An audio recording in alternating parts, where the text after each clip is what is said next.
Which is the most persecuted religious group in the world today? The answer, in terms of sheer numbers and sheer horror, might surprise you. It's Christians, specifically Christians living in Muslim-majority countries, countries where Christians often preceded Muslims by centuries. I'm not talking about war on Christmas type harassment. I'm talking about know your place or we're going to kill you persecution. Astonishingly, the Western mainstream media barely acknowledge what is happening. Let's look closer at this issue. It tells us a lot about the world we're living in.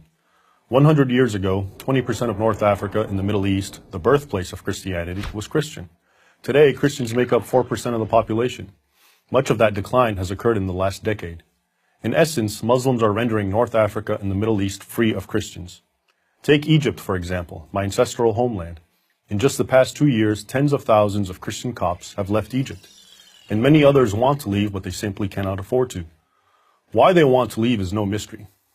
On New Year's Day, 2011, the Two Saints Church in Alexandria was bombed, leaving 23 Copts dead and 97 injured. In recent years, dozens of Coptic churches have been attacked, many burned to the ground. In August 2013 alone, the Muslim Brotherhood and its supporters attacked and destroyed some 80 churches. Unfortunately, Egypt is more the rule than the exception. Hundreds of Nigerian churches have been destroyed in recent years, with especially deadly attacks reserved for Christmas and Easter church services, leaving dozens dead or mutilated. Churches have been bombed or burned in Iraq, Syria, and just about every place in the Middle East where churches still exist, except Israel. Christian businesses have been torched, Christian girls have been kidnapped, sold as child brides or slaves, and had acid thrown in their faces for not being veiled. Anyone born a Muslim who converts to Christianity faces jail and possibly execution. The list of fresh atrocities by Muslims against Christians grows longer almost every day. Even in Muslim countries often portrayed as moderate, Morocco, Indonesia, Malaysia, Kazakhstan, Uzbekistan, Christian minorities are under legal pressure not to build churches or evangelize. The Christians in these Muslim countries are often identical to their co-citizens in race, ethnicity, national identity, culture, and language. There is no political dispute between the Christians and Muslims, no land dispute. Vastly outnumbered and politically marginalized, these Christians simply wish to worship in peace. Instead, they are hounded and attacked. So then, why is this happening? And why is the media making so little mention of it? The first question is easy to answer. Christians are being persecuted in Muslim countries because they're Christians, or as the Quran puts it, infidels.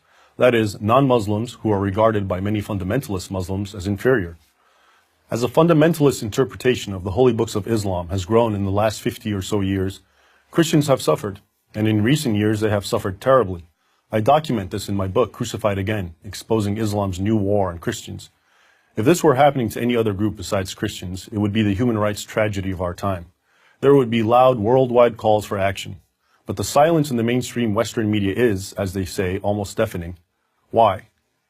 Because Muslim persecution of Christians throws a wrench in the media's narrative that Muslim violence is a product of Muslim grievance. That grievance is, first and foremost, portrayed as the sin of European colonialism and alleged American imperialism. In the Muslim world's mind, those two sins are personified by the Jewish state of Israel, a nation the Muslim world believes was forced upon it by the colonial powers of Europe following World War II and is currently supported by the United States. Much of the Western world and the Western media have largely bought at least some of this narrative. Here's how it works.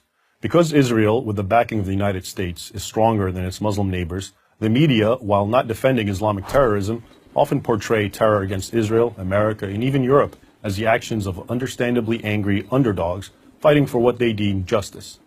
But what happens to this media narrative when Islamic terror is directed against a minority weaker than them? In this case, the millions of indigenous Christians throughout the Islamic world. The answer is that, rather than abandon this narrative, the media just don't report Muslim persecution of Christians, except for the most sensational cases. That's why you probably don't know that there are barely any Christians living in Algeria, Tunisia, and Libya, nations where Christianity once thrived, or that this is happening in Egypt, Iraq, Iran, and even Lebanon. So yes, Christians are indeed the most persecuted religious group in the world today. But reporting it would violate the media's narrative of Christians as persecutors and Muslims as victims. I'm Raymond Ibrahim, author of the Al-Qaeda Reader for Prager University. Join Prager University, subscribe to our YouTube channel, and sign up for free at prageru.com.